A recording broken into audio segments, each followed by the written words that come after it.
matin, 8h19, l'interview de Jean-Pierre Elkabbach est à suivre sur Europe1.fr en vidéo. Votre invité ce matin, Bernard-Henri Lévy. L'homme de toutes les surprises, après 2 ans de silence, vous réapparaissez cette fois, Bernard-Henri Lévy, pour ouvrir les portes d'un univers inattendu, votre passion de l'art et de la peinture. Bonjour. Bonjour. Bienvenue. Fin juin, le monde de l'art sera à Saint-Paul-de-Vence pour inaugurer l'exposition organisée pour les 40 ans de la Fondation Meg. Vous en êtes l'inspirateur et le commissaire. Le philosophe s'est-il converti à l'art ? Pas converti, non, c'est une passion très ancienne, mais qui trouve là son accomplissement. Vous avez sélectionné vous-même, et on va le voir dans un livre que je montrerai tout à l'heure, 160 œuvres venues de musées français, de Paris bien sûr, mais c'est plus surprenant de Dijon, de Douai, de Besançon, de musées internationaux et de collections privées. Comment vous les avez obtenues ?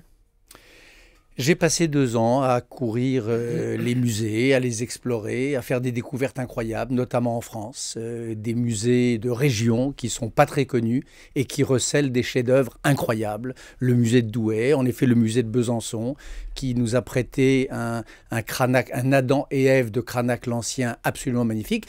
Et puis je suis allé aux États-Unis, je suis allé en Italie où j'ai retrouvé des chefs-d'œuvre que j'avais vus il y a très très très longtemps dans ma jeunesse. Par exemple une Pietà de Cosmetura vue il y a 40 ans et que j'ai retrouvé au musée Correr de Venise.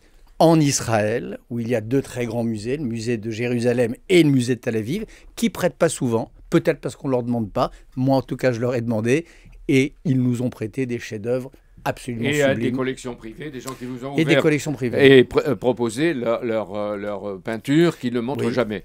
Vous avez découpé 6 espaces, d'après ce que j'ai lu, comme des stations à Saint-Paul-de-Vence, où les œuvres vont être exposées.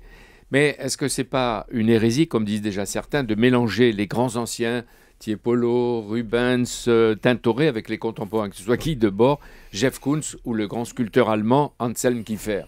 Au contraire, je crois que c'est la vraie manière de faire parce que l'art de toutes les époques se répond et se parle. Vous savez, le vrai dialogue de Jeff Koons, il suffit de le voir travailler. Moi, je raconte dans le livre une visite à l'atelier de Jeff Koons.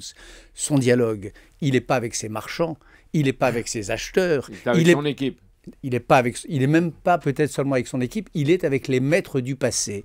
Et il faut voir Jeff Koons d'ailleurs dans un hôtel parisien, ça je le raconte aussi, se précipitant, faisant le tour avec son iPhone de tous les tableaux exposés dans ce salon d'hôtel, c'est là où je l'ai rencontré, et les photographiant avec une espèce de passion juvénile pour comprendre que l'univers dans lequel vit Jeff Koons, le mari de la Cicciolina, le nouvel Avida de Lars, c'est les maîtres du passé. Ça veut dire que librement les œuvres pourront dialoguer, même se quereller, face à face dans ces stations. Et elles pourront s'évaluer. Parce que vous savez, Jean-Pierre Elkabbach, il y a aujourd'hui un vrai débat. Est-ce que l'art contemporain, un débat qui est présent dans les gazettes, est-ce que l'art contemporain c'est n'importe quoi ou est-ce que c'est à la hauteur des chefs-d'œuvre de l'art ancien? Parce qu'on dit que l'art classique est achevé et que le contemporain n'est ni esthétique, ni vivant, voilà, ni montrable. Alors moi je ne crois pas. Moi je crois que l'art est plus vivant que jamais. Mais que la meilleure manière de le vérifier, c'est de mettre les œuvres à côté. Si vous mettez une œuvre de Marina de Basquiat, à côté une crucifixion de Basquiat, par exemple, à côté d'une crucifixion de Bronzino, c'est un test implacable. Ça marche ou ça marche pas. Dans le cas de Basquiat, ça marche. Mais qu'est-ce que ça veut dire ? Ça veut dire que l'art continue et ça veut dire que les gens qui croient, qui nous font leur petite plaidoyer pathétique sur la mort de l'art, sur son extinction, n'ont rien compris. L'art est aussi vivant aujourd'hui qu'il l'était à la Renaissance, sauf que comme à la Renaissance, il y a du mauvais, il y a du bon. Cette semaine, vous publiez, Bernard-Henri Lévy aussi, ce livre récit autour de l'exposition avec les œuvres et la reproduction des œuvres présentées, des documents et votre journal. Pour la première fois, vous vous laissez aller à quelques confidences personnelles. Je peux en citer une. Vous me direz si ça vous gêne, mais pardon. Votre sœur cadette, Véronique Lévy, se convertit au christianisme. Véronique Lévy entre dans les ordres. Elle n'entre pas dans les ordres, en tout cas pas encore. Mais elle se convertit au catholicisme, oui, bien sûr. Oui, à Notre-Dame de Paris. Oui, il y a un mot de ça parce que ça fait partie de l'histoire de l'exposition. Vous savez, un écrivain, il fait tout ce qu'il fait avec sa vie, dans ce cas-là de plus intime parfois. Donc il y a un mot là-dessus, bravo de l'avoir vu. Il y en a d'autres, bien pour là. Une autre fois. Certains peintres, quoique aujourd'hui la philosophie a perdu, la peinture a gagné. Est-ce que vous voulez jouer les médiateurs ou le messager pour les réconcilier ? Non, je veux Je pense que l'urgence aujourd'hui, c'est d'abord de les séparer. Hein. Il y a eu la séparation de l'Église et de l'État au début du XXe siècle. Il faudrait qu'il y ait aujourd'hui une séparation de la philosophie et de la peinture qui leur permet du coup de se parler et d'opérer dans le champ l'une de l'autre. Moi, c'est ça qui m'intéresse. C'est quand la peinture, l'art en général et la philosophie, chacune depuis son domaine et depuis sa propre procédure de vérité, parle à l'autre et la fait travailler. Ça, c'est ce qui me passionne dans ce livre. Mais est-ce que ce choix actuel ne ressemble pas à un désenchantement à l'égard de la politique ? Pas du tout. Ça ressemble au fonctionnement, me semble-t-il, normal d'un écrivain qui est... Vous savez, la maladie du présent, l'une des maladies, c'est le court-termisme pour les écrivains, pour les intellectuels. Pas seulement pour eux. Et pas seulement, en tout cas pour nous, les écrivains, de réagir à l'actualité, aux stimulations. C'est ce que vous avez fait. C'est ce que j'ai fait, pas toujours. Là, en effet, il y a une prise de distance par rapport à l'actualité, mais je prétends, il me semble que cette prise de distance permet peut-être, attendez, à une époque déboussolée, à une époque désaxée, désorientée, peut-être que ça donne des repères pour s'y retrouver un peu. Mais le philosophe écrivain qui s'est engagé pour les causes les plus tragiques, là, il se détourne ou il se tourne vers là. Est-ce que c'est pas l'échec de l'engagement ? Pas du tout. Vous savez, pour prendre un très grand exemple, quand Sartre écrit son Flaubert en pleine éclosion du gauchisme, il ne se détourne pas de l'engagement. Il fonctionne sur les deux registres. Un écrivain, c'est ça. Une vie, c'est ça. Oui, c'est pas l'un ou l'autre, c'est l'un et l'autre. Réputé plutôt de gauche, quand la gauche est au pouvoir, on n'entend que votre silence. Non. Alors on se dit qu'est-ce qu'il fait ? Il s'est occupé de peinture. Alors on ne sait pas si c'est vous qui vous détournez ou qu'elle vous fait payer votre engagement pour la Libye. J'ai un bloc-notes hebdomadaire dans Le Point que je vous invite à lire, où je m'exprime chaque semaine sur les grandes questions de politique française et internationale. Une ou deux grandes questions. La Syrie, une fois que tous ont protesté, Bachar dégage, Bachar abat le dictateur, est-ce qu'on va jouer les Ponce Pilate ? Vous savez, la Syrie, ça pose une question. Hein, la question de l'islamisme radical. Moi, j'ai toujours pensé, et je pense encore, que la seule façon de faire avec l'islamisme radical pour le vaincre, c'est d'être plus fort que lui.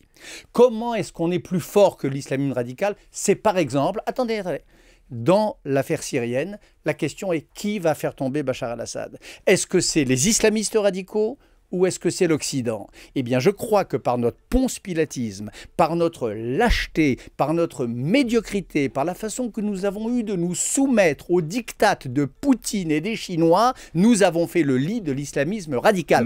Ils vont libérer la Syrie. Et ce sera une catastrophe pour la région et pour le monde. Mais est-ce que vous êtes en train Alors que si, parce que Bachar al-Assad doit tomber, si l'Occident avait pris et la Ligue arabe avaient pris leurs responsabilités, je pense que ça aurait été une défaite. Est-ce que vous soutenez la conférence de la paix que les Américains, les Russes, les Français, Laurent Fabius le disait, veulent organiser en juillet à Genève ? Écoutez, j'espère me tromper, mais j'ai bien peur que cette conférence de la paix soit un énième blabla qui ne fera que retarder l'inéluctable, c'est-à-dire la chute de Bachar al-Assad, et qui ne fera que multiplier, que continuer de laisser se multiplier les morts. La guerre de religion, la guerre des religions ne se déploie pas à travers l'art aussi, peut-être la peinture ? Ou la manière de recevoir l'image de la peinture. Le débat des religions, ça oui, ça c'est le sujet de ce livre, bien sûr, et c'est la raison pour laquelle je ne suis pas si loin de l'actualité. Ce livre et cette exposition à Saint-Paul-de-Vence, ça parle des talibans de Tombouctou, ça parle des briseurs d'idoles talibans, ça parle de cette maladie très ancienne, mais qui n'est pas seulement une maladie, qui n'est pas une maladie de l'islam, qui est une maladie de l'Occident en général, qui est la méfiance ou la haine des images. Donc il y a, c'est vrai, au fond, vous savez, Jean-Pierre Elkabbach, la vraie histoire des hommes et la vraie histoire de la modernité, on n'y comprend rien si en effet on ne va pas chercher du côté de ce qui vient de très loin et de l'art. L'immémorial, l'immémorial en effet du débat des religions tel qu'il s'exprime par exemple à travers l'histoire de l'art. Alors pour vous, cette exposition, c'est une fidélité à Saint-Paul-de-Vence, c'est une fidélité à l'égard d'André Malraux qui avait lancé exactement il y a 40 ans son musée imaginaire. Il y a une filiation Bernard-Henri Lévy, Malraux qui est revendiquée, mais vous êtes plus proche de Malraux, de ça ? Non, ce n'est pas une filiation revendiquée. Et hélas, vous savez, Malraux, c'est un merveilleux professeur d'énergie pour jeunes gens. Et hélas, le temps a un peu passé. Par conséquent, je crois pas que je ne crois plus en être là. Hélas. Dernière question, votre exposition va durer 4 mois seulement, c'est dommage, et après, c'est-à-dire vous revenez aux batailles politiques, qu'est-ce que vous faites? 4 mois. On verra. Et hop, il reste rien. Non, il restera ce livre. Je trouve belle cette idée justement d'une exposition éphémère. Adrien Mag et Olivier Keplin m'ont permis de faire, pour moi, la plus belle exposition qui soit. Mais elle va durer, elle sera éphémère, elle s'arrêtera et les œuvres reviendront dans leur collection Vous d'origine. disiez en rentrant l'exposition Cendrillon. L'exposition, oui, à minuit, c'est-à-dire le 11 novembre 2013, elles rentreront dans leur collection. Et la vraie question, c'est de savoir si elles y resteront ou si elles en sortiront. Et j'espère qu'il y aura d'autres expositions qui permettront à l'art de voyager. Donner un peu de passion là ce matin sur Europe 1 comme d'habitude. Merci beaucoup, Bernard-Henri Lévy.